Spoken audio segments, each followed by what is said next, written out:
عداوت مجھ سے کیوں اتنی، میں تو قرآن کا داعی ہوں، رسول اللہ کا وارث، صحابہ کا سپاہ۔ اور اس کی تباہ کاریاں، بدعت کیا ہے اور بدعت کے نقصانات کیا ہے، انشاءاللہ اسی عنوان کے تحت چند باتیں میں آپ کے سامنے رکھوں گا۔ اللہ سے دعا کرتا ہوں اللہ تعالیٰ مجھے حق بات کہنے اور ہم سب کو بغور سماعت فرمانے اور اس پر عمل پیرا ہونے کی توفیق عنایت فرمائے، آمین۔ آئیے سب سے پہلے جانتے ہیں کہ بدعت کسے کہتے ہیں۔ بدعت کا لغوی معنی ہے کوئی ایسا کام، کوئی ایسی چیز جس کی کوئی مثال موجود نہ ہو، جو چیز پہلے سے موجود ہی نہ ہو، ایسی کوئی چیز بنانا یا ایسا کوئی کام کرنا، لغت کے اعتبار سے اسے بدعت کہتے ہیں۔ شریعت کے اعتبار سے بدعت کسے کہتے ہیں، یعنی دین کے اعتبار سے بدعت نام ہے اس چیز کا کہ کوئی شخص کوئی کام دین سمجھ کر کرے یا ثواب سمجھ کر کے کرے، اور اس کام کا، اس عمل کا جس کو دین سمجھ کر کے کیا جاتا ہو، جس کو ثواب سمجھ کر کے کر رہا ہو، اور اس کا اصل، اس کا کوئی پروف، اس کی بنیاد، اس کا کوئی ثبوت قرآن حدیث کے اندر موجود نہ ہو، اسے بدعت کہتے ہیں۔ ہر چیز بدعت نہیں ہے، دین کے اعتبار سے، دینی نقطۂ نظر کے روشنی میں اگر کوئی کام کیا جائے، ثواب سمجھ کر کیا جائے یا دین سمجھ کر کے کیا جائے، اور اس کی اصل قرآن حدیث میں موجود نہ ہو تو بدعت ہے۔ بدعت کی کتنی خطرناک شے ہے، اس بات کا اندازہ اب اس بات سے لگا سکتے ہیں کہ پیارے نبی جناب محمد رسول اللہ صلی اللہ علیہ وسلم اپنی ہر خطبہ میں اس بدعت کا ذکر کرتے تھے، بدعت کی خطرناکی کے بارے میں آگاہ کرتے تھے۔ اللہ کے نبی صلی اللہ علیہ وسلم فرمایا کرتے تھے فَإِنَّ خَيْرَ الْحَدِيثِ كِتَابُ اللَّهِ، اے لوگو سنو، سب سے بہترین اگر کوئی بات ہے، سب سے اچھی اگر کوئی بات ہے تو کتاب اللہ ہے، اللہ کی کتاب ہے۔ وَخَيْرَ الْهَدْيِ هَدْيُ مُحَمَّدٍ صلی اللہ علیہ وسلم، اور سب سے بہترین اگر کوئی راستہ ہے تو جناب محمد رسول اللہ صلی اللہ علیہ وسلم کا راستہ ہے۔ وَشَرَّ الْأُمُورِ مُحْدَثَاتُهَا، اور ہاں یہ بھی سنو کہ سب سے بدترین اگر کوئی چیز ہے محدثاتها، جو ایجاد کی گئی ہو، جو لوگوں نے بنایا ہو۔ وَكُلُّ مُحْدَثَةٍ بِدْعَةٍ، اور ہر نئی چیز بدعت ہے۔ وَكُلُّ بِدْعَةٍ ضَلَالَةٍ، اور ہر بدعت گمراہی ہے۔ ایک اور روایت کے مطابق ہر گمراہی جہنم میں لے جانے کا ایک ذریعہ ہے۔ میرے بھائی غور کیجئے، اس حدیث کے اندر اللہ کے نبی صلی اللہ علیہ وسلم نے کیا فرمایا کہ ہر نئی چیز جو ایجاد کی گئی ہے وہ بدعت ہے، اور بدعت اتنا کہہ کر بس نہیں کیا، فرمایا کہ بدعت گمراہی ہے۔ بدعت کے راستے پر چل کر کے کوئی انسان نیکی نہیں پا سکتا ہے، بلکہ وہ گمراہ ہو کر کے جہنم میں جا تو سکتا ہے، گناہ کام کر تو سکتا ہے، لیکن اسے کوئی اجر و ثواب حاصل نہیں کر سکتا ہے۔ اب آئیے، چونکہ یہ تمہیدی بات ہے، ربیع الاول کا مہینہ چل رہا ہے، ابھی اسلامی کیلنڈر کا مہینہ جیسے آغاز ہوا محرم سے، آپ محرم سے لے کر کے ربیع الاول تک دیکھیں، لگاتار تینوں مہینوں میں کچھ نہ کچھ ایسی چیزیں جو 1400 سال پہلے نہیں پائی جاتی تھی، جس کا وجود 1400 سال پہلے نہیں تھا، لوگوں نے اس کو دین بنا کر کے، دین سمجھ کر کے ایڈ کیا۔ محرم آیا تو محرم کے نام سے اور شہادت حسین رضی اللہ عنہ کے نام سے نہ جانے کتنے خرافات لوگوں نے ایجاد کر لیے ہیں، اور اس کو وہ تمام چاہے وہ غم کے نام پر ہو یا خوشی کے نام پر ہو، بدعات، رسومات، خرافات بنا کر کے لوگوں نے دین میں ایڈ کیا اور شامل کر کے یہ سمجھا کہ یہ نیکی کا کام ہے۔ محرم ختم ہوا، سفر کا مہینہ آیا، لوگوں نے ایک الگ عقیدہ بنا لیا، منحوس مہینہ سمجھا جانے لگا کہ یہ سفر نحوست والا مہینہ ہے، اس میں شادی بیاہ نہیں کرنا چاہیے، اس میں کسی کام کی شروعات نہیں کرنا چاہیے، ورنہ اس میں خیر نہیں ہوگی، بے برکتی ہوگی۔ لوگوں نے اس مہینے کی آخری بدھ کو ایک الگ ہی نام دے دیا گیا کہ سفر کیا جائے، گھر سے باہر رہا جائے، نہیں تو نحوستیں، بیماریاں، آفتیں گھر میں آ جائیں گی۔ یہ عقیدہ بنا کر کے لوگ سفر کے آخری بدھ میں گھر سے باہر سیر و تفریح میں چلے جاتے ہیں۔ 2 مہینے گزرے، یہ تیسرا مہینہ ہے، ربیع الاول کا مہینہ ہے۔ جیسے ہی چاند نظر آیا، دیکھیے آپ کپڑے کے دکانوں میں بھیڑ لگی ہوئی ہے، ٹیلر کے پاس جائے وہاں بھی رش ہے۔ کیا ہے کہ ایک نئی عید آ گئی ہے، میلاد النبی کے نام سے ایک عید ایجاد کر لی گئی ہے، ایک عید بنا لیا گیا ہے، تہوار بنا لیے گئے ہیں۔ کیا کہتے ہیں کہ عید میلاد النبی کے نام پر نئے نئے کپڑے ہم پہنتے ہیں، اس میں حرج کیا ہے؟ سوال یہ ہے کہ ہمیں اللہ کے پیارے نبی جناب محمد رسول اللہ صلی اللہ علیہ وسلم کے ذریعے جو دین ہمیں ملا ہے، عید کتنے ملی ہے؟ ظاہر سے بات ہے، آپ اللہ کے نبی صلی اللہ علیہ وسلم مکہ سے ہجرت کر کے مدینہ گئے اور وہاں دیکھا کہ لوگ 2 دن تہوار کی شکل میں جشن مناتے ہیں۔ آپ نے لوگوں سے پوچھا، بتایا گیا کہ ہم جاہلیت کے زمانے سے ہی یہ 2 دن خوشی منا رہے ہیں۔ اس کے بعد اللہ کے نبی صلی اللہ علیہ وسلم نے فرماتے ہیں کہ اللہ تبارک و تعالیٰ نے اس کے بدلے تمہیں 2 دن عید کے لیے دیے ہیں، اس کے بدلے تمہیں 2 دن خوشیاں منانے کے لیے دیے ہیں، اور وہ 2 دن کون سا ہے؟ وہ عید الفطر اور عید الاضحیٰ ہے۔ جب عید الفطر اور عید الاضحیٰ یہ کتاب و سنت سے ثابت ہے اور اس کے بارے میں کسی نے کبھی بھی یہ نہیں کہا کہ یہ بدعت ہے، کیونکہ اس کا اصل موجود ہے۔ 1400 سال سے یہ معاملہ سنت کے حساب سے چلی آ رہی ہے، اب لوگ بخوشی اس کو قبول کرتے ہیں اور بڑے شوق کے ساتھ مناتے بھی ہیں۔ تو 2 عید کا ثبوت تو ہے، لیکن یہ تیسری عید، اس کا ثبوت قرآن و سنت کی روشنی میں اگر دیکھیں تو کہیں دور دور تک آپ کو نہیں ملیں گے۔ اب منانے والوں کا دعویٰ ہے کہ قرآن میں ہے، تو قرآن کے اندر اللہ رب العالمین نے فرمایا کہ اسی قرآن سے لوگ ہدایت پاتے ہیں اور اسی قرآن سے لوگ گمراہ بھی ہوتے ہیں۔ اگر صحیح معنی آپ لیں گے، صحیح مطلب کو لیں گے تو آپ ہدایت یافتہ صحیح راستے پر چلیں گے، لیکن اگر اس کی غلط مفہوم کو آپ لے رہے ہیں تو آپ گمراہ ہو جائیں گے۔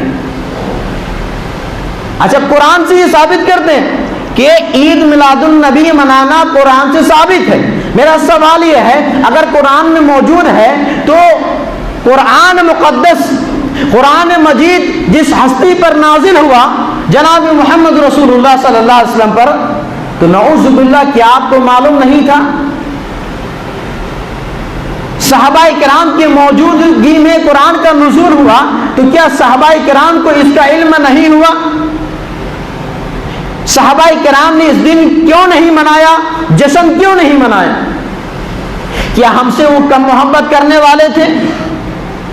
ارے صحابہ تو وہ تھے کہ اللہ کے نبی صلی اللہ علیہ وسلم کے ایک اشارے پر اپنی جان قربان کرنے کے لیے تیار رہتے تھے۔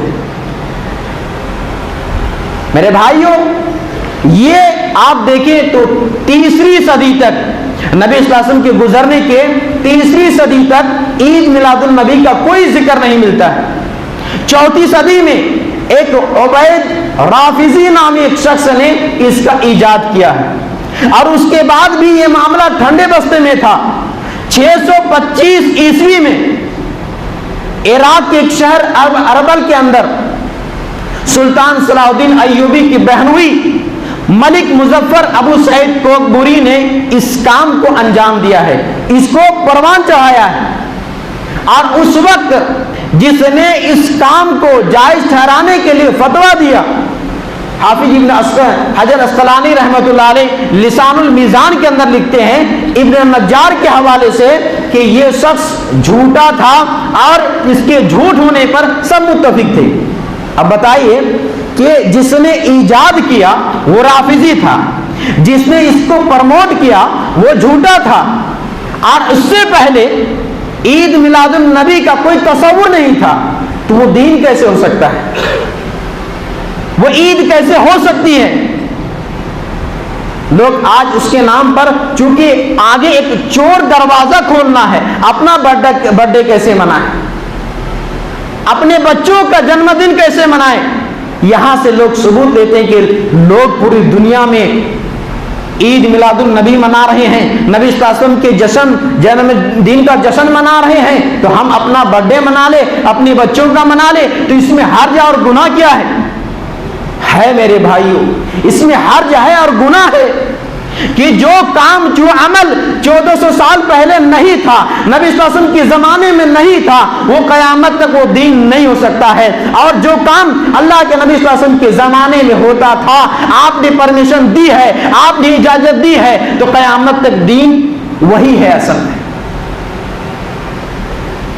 بدعتی کے نقصانات کس قدر ہیں آپ دیکھیے، اللہ رب العالمین نے فرمایا قُلْ هَلْ نُنَبِّئُكُمْ بِالْأَخْسَرِينَ أَعْمَالًا، اے نبی صلی اللہ علیہ وسلم آپ کہہ دیجئے کہ کیا میں تمہیں خبر دوں اعمال کے اعتبار سے لوگوں میں سب سے زیادہ خسارے میں کون ہیں؟ یعنی نیک عمل، یعنی لوگ عمل جو کرتے ہیں نیکی سمجھ کے کرتے ہیں، اعمال کرنے کے باوجود سب سے زیادہ خسارے میں کون ہے؟ الذین ضل سعیہم فی الحیات الدنیا، وہ لوگ ہیں جو جن کی دنیاوی زندگی کی تمام تر کوششیں بیکار ہو گئیں، وہم یحسبون انہم یحسنون صنعا، اور وہ یہ سمجھتے ہیں کہ وہ ایک اچھا کام کر رہے ہیں، وہ ایک نیک کام کر رہے ہیں۔ سورہ کہف کے اندر یہ موجود ہے، اللہ نے صاف کہہ دیا ہے کہ اعمال کرنے کے باوجود لوگ گھاٹے میں ہوں گے، نقصان میں ہوں گے۔ کون لوگ؟ جو یہ سمجھ رہے تھے کہ میں اچھا کام کر رہا ہوں لیکن ان کی تمام تر محنتیں بیکار ہیں۔ یہاں پر ایک سوال یہ ہے کہ دین کس چیز کا نام ہے؟ دین کس کو کہتے ہیں؟ کیا دین اس چیز کا نام ہے جو ہمیں اچھا لگے، یا دین اس چیز کا نام ہے کہ ہم اپنی رائے اس میں پیش کریں، یا دین کس کا نام ہے؟ ظاہر سے بات ہے آپ کا جواب ہوگا کہ دین نہ تو اس کا نام ہے کہ ہم کوئی رائے پیش کریں، یا نہ اس کا نام ہے جو ہمیں اچھا لگے۔ دونوں اعتبار سے آپ منع کریں گے۔ آپ کا جواب ہوگا کہ دین قرآن حدیث کا نام ہے، آپ کا جواب ہوگا کہ دین جو اللہ نے بتایا ہے اور جو جناب محمد رسول اللہ صلی اللہ علیہ وسلم نے بتائے ہیں اس کا نام دین ہے۔ ایک اصولی بات اس کو یاد رکھیے، آج لوگ بدعات کو پرموٹ کرنے کے لیے کیا کہتے ہیں کہ ان سے پوچھو، غیر مقلدوں سے پوچھو، وہابیوں سے پوچھو، یہ کہتے ہیں کہ اس کا یہ بدعت ہے، ان سے پوچھو تو صحیح کہ منع کہاں ہے۔ اگر یہ اصول بنا لیا جائے کسی عمل کو کرنے میں کہ منع کہاں ہے، تو دین تو ایک کھلونا بن کر کے رہ جائے گا، دین حیدرآباد کی حلوہ حلیم بن کر کے رہ جائے گا، جو جیسے چاہے کھائے گا، جو جیسے چاہے گا عمل کرے گا۔ میرے بھائیوں، دین کے سلسلے میں پیارے حبیب جناب محمد رسول اللہ صلی اللہ علیہ وسلم نے یہ نہیں کہا ہے کہ پوچھو اس کا ثبوت کہاں، پوچھو یہ منع کہاں ہے، بلکہ اصولی بات یہ ہے، اللہ کے نبی صلی اللہ علیہ وسلم نے یہ اصول دین پر رکھنے کے لیے کہ جو عمل کیے جا رہے ہیں، جو عمل کر رہے ہو، اس کا ثبوت کہاں ہے۔ ثبوت پوچھو تو بھاگتے ہیں، الٹا سوال کرتے کہ منع کہاں ہے۔ اگر یہ اصول بنا لیا جائے کہ منع کہاں ہے، میرے بھائیو ایمانداری کے ساتھ بتائیے کہ دن و رات کے اندر 5 ٹائم کی نماز فرض ہے۔ اب ایک انسان یہ کہے کہ 5 ٹائم ہمیں کم لگ رہا ہے، ایک ٹائم اور مؤذن سے کہا جائے کہ اذان دے اور ایک ٹائم کا اور نماز کا اہتمام کیا جائے، چونکہ اذان دینا ثواب کا کام ہے، نماز پڑھنا ثواب کا کام ہے۔ کیا آپ میں سے کوئی شخص، کوئی اہل ایمان ادنا سا بھی ایمان رکھتا ہو، کیا اس بات کو قبول کر سکتا ہے کہ ہاں 6 ٹائم کی اذان بھی ہو اور نماز بھی ہو؟ ظاہر سی بات آپ کہیں گے آپ کا دماغ خراب تو نہیں ہو گیا ہے, آپ پاگل تو نہیں ہو گئے ہیں, آپ جائیے اپنا علاج کرائیے. کیوں؟ اس لیے کہ اللہ کے نبی صلی اللہ علیہ وسلم کے ذریعے رات و دن میں 5 ٹائم کی نماز کی فرضیت کا حکم اور طریقہ ہمیں ملا ہے. یہ 6 ٹائم کا جو آپ بتا رہے ہیں یہ غلط ہے, یہ بدعت ہے, یہ خرافات ہے, یہ آپ کی اپنی طرف سے ایجاد کی ہوئی چیز ہے. میرے بھائیوں, اسی طریقے سے آپ کو عید میلاد النبی کا معاملہ کو سمجھنا ہوگا کہ 1400 سال پہلے نبی صلی اللہ علیہ وسلم کے زمانے میں, صحابہ کے زمانے میں, تابعین اور تبع تابعین کے زمانے میں, حتیٰ کہ ائمہ دین کے زمانے میں اس کا کوئی رواج نہیں تھا. جب نہیں تھا, بعد میں ایجاد کی گئی, تو پھر یہ دین نہیں ہو سکتا ہے, یہ دین نہیں بن سکتا ہے. اس کا اتنا بڑا نقصان ہے کہ قیامت کا دن ہوگا, اللہ کے نبی صلی اللہ علیہ وسلم حوض کوثر پلا رہے ہوں گے, آپ کی طرف ایک جماعت آ رہی ہوگی, اللہ کے نبی صلی اللہ علیہ وسلم دیکھ رہے ہوں گے کہ میری جماعت ہے, پہچان لیں گے کیونکہ وضو کے آثار سے اس کے اعضاء چمک رہے ہوں گے, اور آتے آتے راستے میں فرشتے روک لگا دیں گے. اللہ کے نبی صلی اللہ علیہ وسلم پوچھیں گے آخر معاملہ کیا ہے, آنے دو, یہ تو میری امت کے لوگ ہیں. اللہ کے نبی صلی اللہ علیہ وسلم سے کہا جائے گا آپ کو نہیں معلوم, آپ کے جانے کے بعد, آپ کے انتقال کر جانے کے بعد ان لوگوں نے دین کے نام پر نئی نئی چیز ایجاد کر لیے تھے. جب یہ خبر دی جائے گی, اللہ کے نبی صلی اللہ علیہ وسلم کہیں گے وَسُحْقًا سُحْقًا لِمَنْ غَيَّرَ بَعْدِي, انہیں مجھ سے دور کرو, انہیں دور کرو, کیونکہ اس نے, ان لوگوں نے میرے بعد دین کو بدل ڈالا تھا. آج دیکھیے دین کے اندر نہ جانے کتنے خرافات اور بدعات ایجاد کر لی ہے. ہر مہینے میں ایک نیا ایک ریسپشن پارٹی ہوتا ہے, ایک نیا عید اور ایک نئی تہوار کی شکل میں منایا جاتا ہے. آپ دیکھیے ربیع الاول کا مہینہ ہے, آگے چلیے اور رجب میں بھی رجب کے کنڈے کا مسئلہ آتا ہے. اسی طرح آپ شعبان کے مہینے میں جائیں, وہاں بھی ایک نئی چیز 15 شعبان حلوہ کھانے کے لوگوں نے ایک الگ ہی وہاں پر عقیدہ بنا لیا گیا ہے. میرے بھائیوں, بدعات کا نقصان اس سے بڑا کیا ہو سکتا ہے کہ اللہ کے نبی صلی اللہ علیہ وسلم فرماتے ہیں من عمل عملا لیس علیہ امرنا فہو رد. اللہ کے نبی صلی اللہ علیہ وسلم فرماتے ہیں کہ جس نے کوئی ایسا کام کیا جس کام کے سلسلے میں میرا حکم نہیں ہے, فہو رد, وہ مردود ہے, وہ بیکار ہے, وہ مردود ہے, وہ بیکار ہے, وہ ریجیکٹ ہے. اور بدعت کام ریجیکٹ ہونے کے لیے یہی کافی ہے کہ اس کا کوئی اصل موجود ہی نہیں. بدعتیوں کا اس سے بڑا نقصان اور کیا ہو سکتا ہے کہ بدعتی بدعت کام کر کے نعوذ باللہ اللہ پر یہ الزام عائد کر رہا ہے کہ اللہ تبارک و تعالیٰ نے نبی صلی اللہ علیہ وسلم کے ذریعے جو دین دیا ہے وہ انکمپلیٹ ہے, وہ ادھورا ہے, وہ تو مکمل نہیں ہے. ہم عید میلاد النبی کے ذریعے دین کو مکمل کر رہے ہیں, ہم 11ویں اور 12ویں کے ذریعے دین کو پورا کر رہے ہیں. نعوذ باللہ یہ اللہ پر بھی ایک الزام ہے, اور نعوذ باللہ یہ جناب محمد رسول اللہ صلی اللہ علیہ وسلم پر بھی ایک الزام ہے. آپ سوچیں تو صحیح کہ 1400 سال پہلے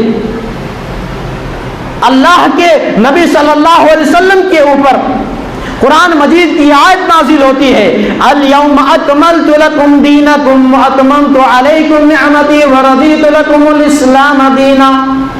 فرمایا آج میں نے تمہارے لیے تمہارے دین کو کمپلیٹ کر دیا ہے, ورضیت لکم الاسلام دینا, اور تمہارے لیے تمہارے جو دین اسلام ہے اس سے میں راضی ہو گیا ہوں, خوش ہو گیا ہوں. اللہ تبارک و تعالیٰ نے 1400 سال پہلے دین کو کمپلیٹ کر دیا ہے. اور کمپلیٹ کا مطلب کیا ہے کہ اب اس میں کسی چیز کی گنجائش نہیں, یا کسی ڈکشنری میں کمپلیٹ کا معنی یہ ہو کہ اس میں گنجائش اب بھی باقی ہے. کسی لغت اور ڈکشنری میں آپ کو یہ نہیں ملے گا کہ کمپلیٹ کا مطلب بالکل کمپلیٹ, اب اس میں کمی بیشی کی گنجائش ہی نہیں ہے. اب دیکھیے کہ یہی الزام جب اللہ تعالیٰ نے دین مکمل کر دیا اور دین مکمل ہو گیا, تو پھر عید میلاد النبی کے ذریعے دین مکمل نہیں ہو سکتا ہے, ایک نئی چیز ہے, اور یہ بدعات اور خرافات ہیں. اللہ تبارک و تعالیٰ نے جناب محمد رسول اللہ صلی اللہ علیہ وسلم پر یہ آیت کریمہ نازل فرمائی کہ یا ایھا الرسول